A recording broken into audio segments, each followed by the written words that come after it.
hear their names. The ones who walk with him, their lives aflame. Faith and courage, love so bright, the people around the Prophet, guiding light.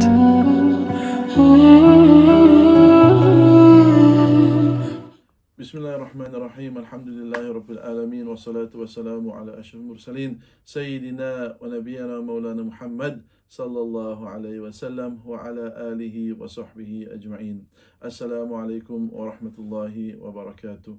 Alhamdulillah, we are indeed blessed to continue this conversation about people around the Prophet Muhammad, sallallahu alayhi wa sallam. And today we speak about a very special woman around the Prophet Muhammad sallallahu alaihi wasallam. In actual fact, she's been a part of the journey before the birth of Rasul sallallahu alaihi wasallam, right through the life of Rasul sallallahu alaihi wasallam, and after his demise. Subhanallah, this is none other than Barakah. Barakah, who is later known as Ayman, was a slave or a servant of Abdullah, the father of Rasulullah sallallahu alaihi wasallam.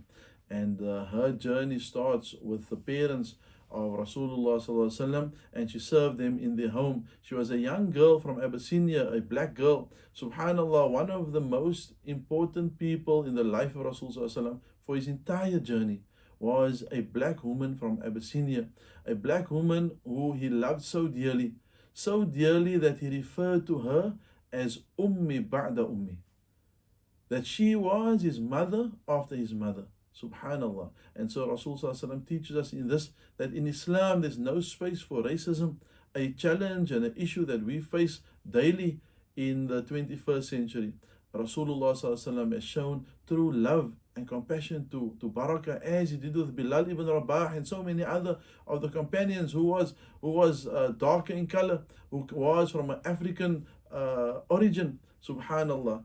This was truly rahmatan lil alameen, a mercy to the worlds.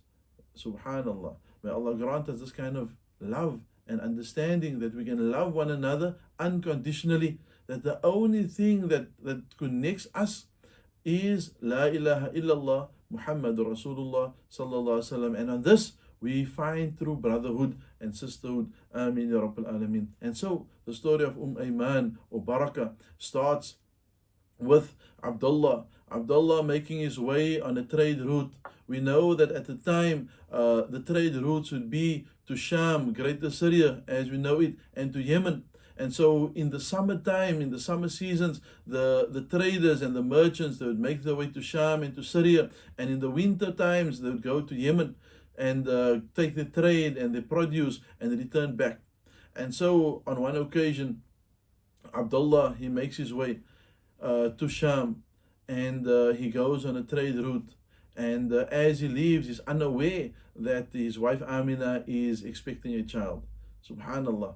And during this time in the home, it was then just Amina with this young Abyssinian girl, Barakah. And she would keep Amina company, and she would be in her service, and she would be a means of entertainment in the house, telling Amina stories about Abyssinian traditions and so on and so forth, and keeping Amina company while her husband Abdullah was on this expedition or on this particular business trip. And the time went on, and Amina had a dream. She had a dream that the light is illuminating from her body and is lighting up Sham. Subhanallah. And Barakah says to her that perhaps this is a sign that something good offspring will come from you, because Barakah has also noticed that Amina had been getting sick, as you do with pregnancy and so on. And so the months move on, and Amina would every day send Barakah out to the area where people from Sham would return back to Makkah. And every day Barakah comes back and she says that Abdullah hasn't returned. And the next day they would go out again and go look and come with the same news, Abdullah hasn't returned. Until one day she comes back with the news. And so Barakah is the one that breaks the news to Amina that the husband has not returned and everybody has returned from Sham, which now indicates that he has passed away. He hasn't made the journey back. and he has passed away, subhanallah. And so Barakah is the one who offers Amina this kind of support during this time of grief and trauma, and she's there as a confidant and as a support system and a support structure for Amina. And the time moves on, and Amina now gives birth to Muhammad sallallahu alaihi wasallam. And so who's the first person to hold the Mubarak body of Muhammad sallallahu alaihi wasallam? Rahmatan lil Alameen. Subhanallah. This young girl, Barakah, she holds him, she receives him, and she cleans him up, and she hands him to his mother Amina. And so this is the status, this is the honor that Allah has bestowed upon this young girl, a slave of Abdullah who has now been inherited by Amina.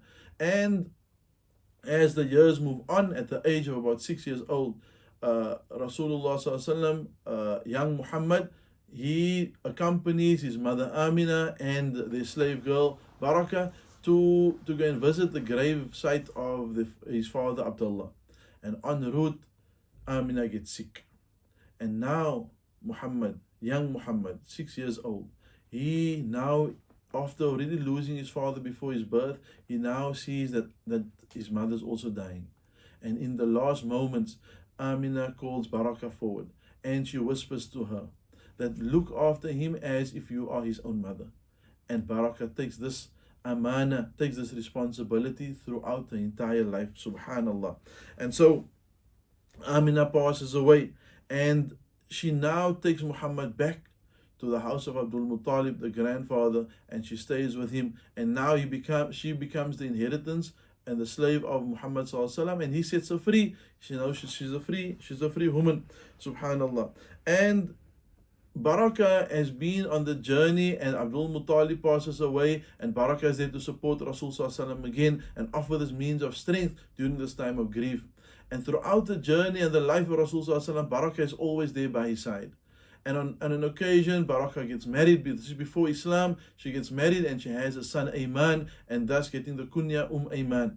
And the husband passes away, and she again moves in with Rasul sallallahu alaihi wasallam with a young son, Ayman, and she's with Rasul sallallahu alaihi wasallam up until the time when he marries Khadija, and she lives in the house with Khadija and Rasulullah sallallahu alaihi wasallam and their family.